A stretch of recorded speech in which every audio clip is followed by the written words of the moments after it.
Looking at question number 7, it would be nice if I had it in vertex form with parentheses, perfect squares, as I did in number 5 and 6, and I don't. So this case, I'm going to be dealing with completing the square. The idea from questions 3 and 4. So to begin with, I'm going to split this as 2x squared minus 8x, a big space, plus 5. Notice how my equation, I just split it. I want the first two terms by themselves, and then the plus 5 at the end. Looking at the first two terms, I want my coefficient, my number in front of the x squared to be a 1. So I'm going to divide each of these by 2. I'm just looking at the first two terms. So I have x squared minus 4x, and I have a little space, and then plus 5. Now I'm going to complete the square. I see my minus 4 in the center. I'm just looking at the inside of the parentheses, and I think that the half of negative 4 is negative 2. So I think, what's the half of the middle term? So negative 2, I'm even going to write it because I'm going to use it in a minute. And then I do squared. Negative 2 times negative 2 gives me 4. I want the inside of the parentheses to be a perfect square, and I just completed my perfect square. Now, I just added a number. Make sure whatever you add, you subtract to compensate. But this 4 comes with this 2. So technically, I added an 8, right? Because 4 times 2. I added 8. So in this case, let me subtract 8 to compensate. So the parentheses, just the parentheses alone, x squared minus 4x plus 4, that is x minus 2 squared. Remember, I wanted to complete a square. I have a 2 on the outside, and then at the end, plus 5 minus 8, I can simplify that as negative 3.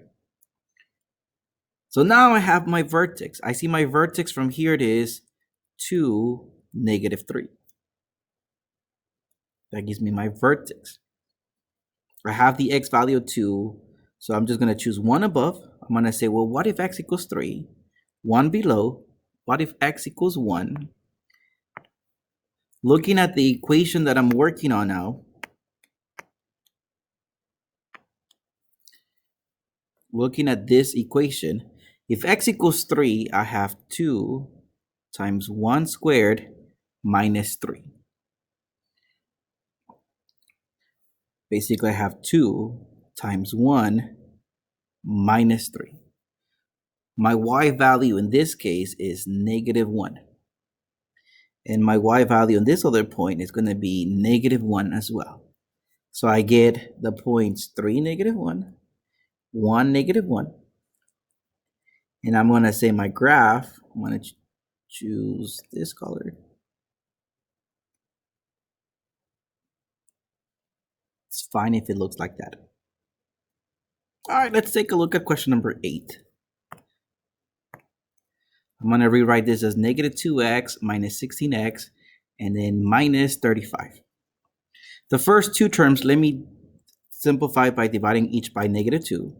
So I have x plus 8, some space, minus 35. The half of 8 is 4. And then 4 squared, because I want to complete the squared, I'm going to add 16.